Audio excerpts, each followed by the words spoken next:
In the dead of night on a lonely stretch of Virginia highway, a decorated two-star general found himself forced into the dirt while still dressed in his Sunday best.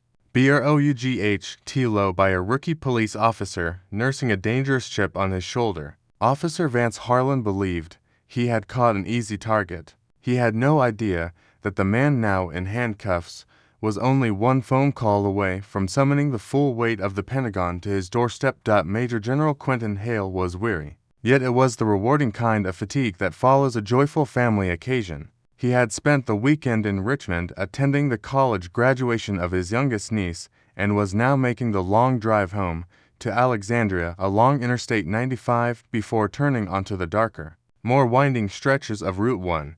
Having witnessed humanity at its worst across multiple combat theaters, Quentin carried himself with the quiet, unshakable confidence of a man who had faced death countless times and refused to flinch. Tonight, however, he was simply a proud uncle in a tailored charcoal suit. The smooth sounds of a jazz station filling the cabin of his midnight blue Mercedes S-Class as he looked forward to the comfort of his own bed. The road lay nearly empty before him, with heavy autumn fur drifting in from the tree line and softening the sharp curves ahead. He maintained a steady, legal speed, perfectly attuned to the posted limit. Without warning, the darkness exploded into color. Red and blue strobes pierced the fog in his rearview mirror as the piercing wail of a siren sliced through the saxophone melody. Quentin's pulse remained steady. Years of military discipline had trained him to stay calm amid sudden chaos. He verified his speed once more, engaged his turn signal, and eased the luxury sedan onto the gravel shoulder. He shifted into park, killed the engine, and activated his hazard lights. As a black man navigating American roads, he knew the necessary precautions all too well, a protocol that no rank or achievement could override. He switched on the interior lights to illuminate the cabin completely and rolled down every window, eliminating any possibility of hidden movements. Then he placed both hands firmly on the steering wheel at the 10 and 2 positions, fingers interlaced, and waited. In the side mirror, he observed the patrol car door open. A young officer emerged, his posture tense as he adjusted his utility belt. Officer Vance Harlan approached not with the measured stride of routine duty, but with the coiled caution of someone confronting a potential threat. His right hand hovered near his unholstered weapon. When he reached the driver's window, he thrust his heavy mag light directly into Quentin's eyes. The beam blinding and aggressive. License, registration, and proof of insurance. Harlan barked, his tone laced with unnecessary hostility. Quentin squinted against the glare, but kept his hands visible. Good evening, officer. My wallet is in my right jacket pocket. The registration and insurance are in the glove compartment. How would you like me to proceed? Harlan's lip curled. I said get your papers. Don't make sudden movements. I'm watching your hands. Moving my right hand to my jacket pocket now, Quentin replied, his deep baritone steady and respectful, though it only seemed to irritate the officer further. He retrieved his wallet slowly and offered his Virginia driver's license. Then, announcing each action, he reached into the glove box for the other documents and handed them over. Harlan snatched them, examining the license under the flashlight before sweeping the beam across the opulent leather interior. Quentin Hale. He read slowly. This your car, Quentin. It is. An S-Class Mercedes. Those retail for what? $120,000. The officer's voice turned opally suspicious. What line of work are you in that pays for a ride like this? I work for the federal government, Quentin answered plainly, seeing no need to elaborate on his rank. He had learned long ago that many civilian officers did not grasp military hierarchy, and he had no interest in escalating matters by demanding deference. Federal government, Harlan echoed with a mocking laugh. Right, and where are you coming from tonight, Quentin? A family event in Richmond. I'm heading home to Alexandria. Harlan leaned in, sniffing the air theatrically. You know why I pulled you over? I do not, officer. I was driving at the speed limit, and my vehicle is in perfect condition. You swerved back there, crossed the double yellow line. It was a fabricated pretext, impossible to disprove on the spot. You've been drinking tonight, smoking something you shouldn't be. I have not had a drop of alcohol, nor do I use narcotics, Quentin stated, his posture remaining rigid as he recognized the dangerous game being played. I smell marijuana, Harlan declared, stepping back and resting his hand on his gun belt once more. Step out of the vehicle. Quentin's jaw tightened. He knew the marijuana claim was the standard key to circumventing constitutional protections. There was no marijuana in the car. There never had been. Officer Harlan, he said, reading the name tag for the first time, I respectfully disagree with your assessment. There are no illegal substances in this vehicle. I do not consent to a search. I didn't ask for your consent. Harlan shouted, his temper flaring as he keyed his radio. Dispatch, Unit 4. I need a secondary unit at mile marker 42. Suspect is being uncooperative. He glared at Quentin. I said step out of the vehicle now. Quentin understood the risks all too well. He knew the statistics. He was a tactician who recognized when a position was indefensible. I am stepping out of the vehicle, he announced clearly. With deliberate, unhurried movements, he unbuckled his seatbelt, opened the heavy door, and stepped into the cold November air. He rose to his full height, an imposing figure with the broad-shouldered build of a career paratrooper. For a brief moment, Harlan took an involuntary step back, visibly unsettled by the general's physical presence. But the flash of intimidation quickly twisted into defensive rage. Turn around, face the car. Put your hands on the roof, Harlan yelled, drawing his taser and painting the red laser dot on the center of Quentin's tailored jacket. Quentin complied, placing his hands flat on the cold metal of his own vehicle. Breathe, he told himself. Maintain bearing. Let him make the mistakes. Harlan closed the distance and shoved him hard against the side of the Mercedes. The impact jarred Quentin's ribs, but he remained silent, refusing to give the officer the satisfaction of a reaction. Harlan kicked his legs apart into a wide stance and conducted a rough, invasive pat-down, reaching forcefully into pockets and yanking out keys, phone, and wallet before tossing them onto the trunk. Nothing on you, Harlan muttered, almost disappointed. Now we're going to tear this car apart. You're going to stand right here. Officer, Quentin said, his voice still controlled, before you proceed, I highly recommend you open my wallet. My secondary identification is inside. I already saw your license. Harlan snapped, moving toward the driver's door. Look at the other ID, Quentin commanded. This time it was not a request. It was the voice of a two-star general, the same tone that had once halted infantry advances and silenced frantic war rooms. The raw authority in it made Harlan pause. He grabbed the wallet from the trunk and flipped it open. Behind a clear plastic window gleamed a thick government-issued common access card. The Department of Defense seal caught the flashing red and blue lights. Harlan squinted, reading the text. Hail, Quentin. Rank, Major General 08. Branch, United States Army. Status, active duty. Harlan stared at the card, then at the tall black man leaning against the luxury car. A slow, cruel smile spread across his face. A major general, he scoffed, barking out a laugh. Are you kidding me with this? You expect me to believe you're a two-star general in the United States Army? You can verify that identification through your dispatch, Quentin stated evenly. Or you can call the duty officer at the Pentagon. The number is on the back of the card. This is the best fake I've seen in years. Harlan sneered, pulling the card out and flicking it with his finger. I bet you use this to get out of speeding tickets all the time. Don't you? Stolen valor is a federal offense, buddy. You're in a lot of trouble.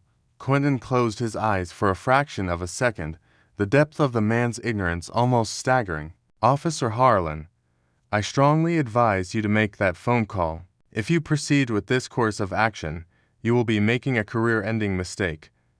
Are you threatening me? Harlan roared, lunging forward to grab Quentin by the collar of his suit. Are you threatening a police officer? I am stating a tactical reality, Quentin replied, his voice cold and precise. Hands behind your back, Harlan shouted, spinning him around and snapping the cuffs on with vicious force. He ratcheted them tight, the steel biting into flesh and pinching nerves. Quentin Hale, you are under arrest for suspicion of driving under the influence. resisting a lawful order, and presenting fraudulent government identification. You have the right to remain silent. I suggest you use it." Within minutes, a backup cruiser arrived. Another officer stepped out as Harlan shoved the handcuffed general into the cramped back seat. "What have we got, Vance?" the second officer asked. "Got a live one." Harlan laughed, holding up the DOD card. "Driving a stolen-looking Benz, smelling like weed, and carrying a fake Pentagon ID. Guy claims he's an Army general." The second officer chuckled. "Right, and I'm the Secretary of Defense. Put him in the cage. I'll wait for the tow truck." As Quentin sat in the stifling back seat, he watched his pristine Mercedes being winched onto a flatbed. The car had been a hard-earned gift to himself after his last deployment. Now it was being impounded because of one small-town cop's bruised ego. A cold, calculated fury settled in his chest, but he did not shout or demand his rights. He sat in total silence, his mind working like a chess grandmother mapping his next moves. The drive to the station was tense and uncomfortable, with sharp turns clearly intended to unbalance him. When they arrived at the precinct in the wealthy suburban county, Harlan dragged him out by the cuffs and marched him inside under harsh fluorescent lights. At the booking desk, a heavy-set sergeant with tired eyes looked up. "Hey, Sergeant Donovan," Harlan called, shoving Quentin forward. "Got a good one for booking." "What's the charge?" "DUI refusal, resisting, and fraud," Harlan said proudly, dumping the belongings on the counter. Sergeant Donovan began inventorying the items. He picked up the heavy gold watch. "Rolex Submariner. Nice piece. Probably fake. Just like his ID," Harlan chimed in. He pulled out the heavy solid bronze challenge coin engraved with a bald eagle and 3 stars, tossing it dismissively onto the desk. "Look at this garbage. Guys carrying around poker chips." Quentin's eyes narrowed. That coin had been personally presented to him by the Lieutenant General of the 82nd Airborne Division after a successful operation in Syria. It was no trinket. "Take his tie, his belt, and his shoelaces," Sergeant Donovan ordered, barely glancing at the coin. "Put him in holding cell 3. I'll run his prints." Two officers approached and roughly stripped Quentin of his silk tie, leather belt, and shoelaces, yanking him by the shoulders. He remained an immovable pillar of stoicism. "I'm entitled to phone call," he said finally, his voice echoing in the concrete room. "You'll get your call when we're done processing you," Harlan mocked, grabbing his arm and leading him to the cell. The holding cell reeked of urine and industrial bleach. There was only a metal bench bolted to the wall. Harlan shoved him inside and slammed the bars shut with a resounding clang. "Make yourself at home. The magistrate won't be in until morning. You've got a long night ahead of you." Quentin stood in the center of the cell for a moment, his wrists bruised and raw where the cuffs had cut in. His tailored suit was rumpled and dirtied. He looked up at the camera in the corner, knowing he was being watched, then sat down on the cold bench, crossed his legs, and folded his hands in his lap. He waited with the infinite patience of a sniper in a blind. Time dragged on in the oppressive quiet. Eventually, heavy footsteps approached. Sergeant Donovan appeared at the bars, his face slightly pale, holding a cordless phone. "All right, Hale. You get one call. Make it quick. Local numbers only." Quentin took the phone. He did not call a public defender. He dialed a secure direct line to the National Military Command Center at the Pentagon. It rang once. "Duty Officer Major Ellison speaking." "Major, this is Major General Quentin Hale. Authentication code Delta 79 a Tango." There was a brief pause as the code was verified. "Authentication confirmed. Good evening, General Hale. How can I assist you?" "Sir." "Major, I need you to wake up General Maxwell Thorne. Tell him I have a situation in Virginia." The line went silent for several seconds before Major Ellison responded, his voice now sharp with urgency. "Yes, General Hale. Right away." "Sir, can you provide your exact coordinates and current status?" Quentin spoke clearly, ensuring the precinct's recording devices captured every word. "I am currently being detained in a holding cell at the County Police Precinct directly off Route 1 in Virginia. I was subjected to an unwarranted traffic stop by Officer Vance Harlan. I have been falsely accused of driving under the influence, resisting arrest, and carrying fraudulent federal identification. My vehicle, a Mercedes S-Class, has been illegally impounded, and my personal belongings, including my Department of Defense credentials, have been seized. Notify General Thorne that I have been unlawfully deprived of my liberty under the color of law and expect an immediate military and federal response to secure my release. Understood, General. I am patching this directly through to the Chief of Staff's residence and notifying the Provost Marshal General. The Army Criminal Investigation Division will be mobilized immediately. Please remain safe, sir. Cavalry is on the way. Quentin handed the phone back without another word. Sergeant Donovan took the receiver, a deep frown creasing his forehead as he studied the calm man on the bench. Suspects usually cried, begged, or threatened. They never spoke with such clinical precision or ordered the awakening of a 4-star general. Who was that? Donovan asked, his voice losing its gruffness. That was the beginning of the end of this precinct's current administration? Quentin replied softly, meeting his eyes. I suggest you go back to your desk and run my fingerprints through your automated system. I believe you will find the results highly educational. Donovan swallowed hard and returned to the booking desk, where Harlan was loudly boasting to other patrolmen about how he had shoved the fake general against the luxury car. I'm telling you, the guy was a total piece of work. Harlan laughed, sipping bad coffee. Had the suit, the car, the fake Pentagon badge. He probably runs a high-end fraud ring out of D.C. The magistrate is going to have a field day with this clown tomorrow morning. Donovan ignored him and scanned the fingerprint cards into the AFIS system, connected to the FBI's NCIC database. Usually, results took several minutes. This time, it took less than 15 seconds. The monitor did not turn green. It flashed a brilliant, blinding crimson red as a high-pitched alarm began to beep rapidly. Bold text appeared against the red background. Critical alert. Restricted file. Top secret. SSCI clearance. Recognized. Subject hail. Quentin. Status active. Duty United States Army. Rank Major General 08. Department of Defense Security Clearance Level 5. Yankee White. Warning. This individual is a high-level federal official. Any unauthorized detention is a violation of U.S. Code Title 18.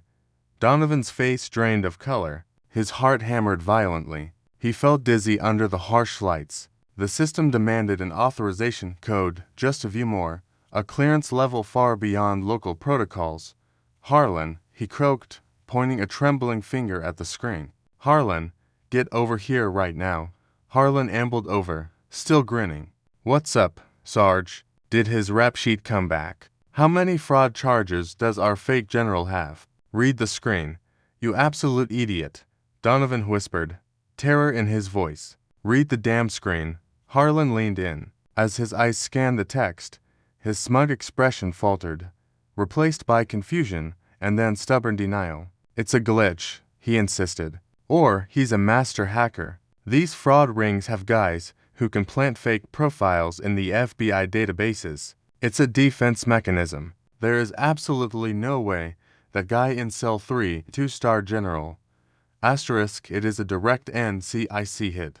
Donovan hissed, grabbing Harlan by the front of his uniform. This system does not glitch. You just falsely arrested, assaulted, and imprisoned a decorated military commander who holds a Yankee White security clearance. Do you have any idea what you have done? We are all going to federal prison. Harlan shoved him away, panic turning to anger. Calm down. You're letting a suspect play mind games with you. I'm going back there to get the truth out of him right now. Before Donovan could stop him, Harlan stormed down the hallway to the holding cells. He slammed his flashlight against the iron bars of cell 3. The clang echoed loudly, but Quentin did not flinch. He remained perfectly still on the bench, his posture impeccable, his expression unbothered. All right, Hale, the games are over, Harlan snarled, though his voice lacked conviction. I don't know who you paid to hack your fingerprints into the federal system, but it's not going to work. You're going to confess to the fraudulent ID right now, or I'm going to make sure the prosecutor tacks on federal cybercrime charges. Quentin finally looked up, his dark eyes locking onto Harlan's pale, sweating face. He did not raise his voice. He did not need to. Officer Harlan, he said smoothly, in a matter of minutes, a very large contingent of heavily armed federal agents and military police officers will walk through the front doors of this precinct. When they do, they are going to take your badge. They are going to take your firearm. And then, they are going to take your freedom. You have very little time to mentally prepare yourself for the complete and total destruction of the life you currently know. Harlan opened his mouth to shout another threat, but the words died in his throat. For the first time that night, staring into the cold, unafraid eyes of the man he had arrested, he finally understood the catastrophic magnitude of his mistake. The federal response arrived with startling speed. The quiet of the suburban precinct was shattered by the roaring engines of 3 black armored Suburbans that pulled directly onto the sidewalk, blocking the entrance. 2 dark green military police cruisers skidded to a halt behind them, their lights casting frantic shadows across the brick walls. The heavy glass doors burst open as a dozen men flooded the lobby. Half wore the dark navy windbreakers of the FBI. The other half wore the tactical uniforms of the United States Army Criminal Investigation Division. At the front walked Colonel Everett Shaw, a deeply serious military investigator in a perfectly tailored uniform. Beside him was Special Agent Klein from the FBI Regional Field Office. Sergeant Donovan stood behind the booking desk, hands raised as if under arrest. The other patrolman backed against the wall in terror. Who is the commanding officer of this facility? Colonel Shaw demanded, his voice cracking like a gunshot. Chief Whitaker is on his way. Sir, Donovan stammered. He was called at home. I do not care about your chief. Shaw snapped, marching to the desk. I am Colonel Shaw, United States Army SID. You are currently holding Major General Quentin Hale against his will. Hand over the keys to his cell immediately, or my men will dismantle the bars and arrest every sworn individual in this building for kidnapping a federal official. Donovan frantically grabbed the ring of keys from his belt, hands shaking so badly he nearly dropped them. He led the federal agents down the concrete hallway. Officer Harlan was still standing in front of cell 3 when the vanguard rounded the corner. When he saw the military police gripping tactical rifles, his knees buckled. He stumbled backward, pressing himself against the cinder block wall, his face ashen. Sergeant Donovan jammed the key into the lock and pulled the barred door open. Colonel Shaw immediately stepped inside, snapping off a crisp salute. General Hale. Sir, I apologize for the delay. Are you injured? Quentin stood and returned the salute with effortless grace. He brushed dust from his rumpled suit. No severe injuries, Colonel. Just some minor bruising from a rather enthusiastic search. Have my personal effects been secured? They are being secured right now, sir, Shaw replied, stepping aside. As Quentin stepped into the hallway, Chief Whitaker came sprinting down the corridor, hastily buttoning his uniform shirt over an undershirt. His face flushed. General Hale, he gasped. Sir, please. There has been a monumental misunderstanding. I assure you this does not reflect the values of my department. We are prepared to drop all charges instantly and offer a public apology. Quentin stopped and turned slowly, looking down at the sweating chief. The silence in the hallway was suffocating. Chief Whitaker, he began, his voice dangerously quiet. A misunderstanding is misreading a license plate. What happened tonight was a targeted, aggressive deprivation of civil rights driven by racial profiling.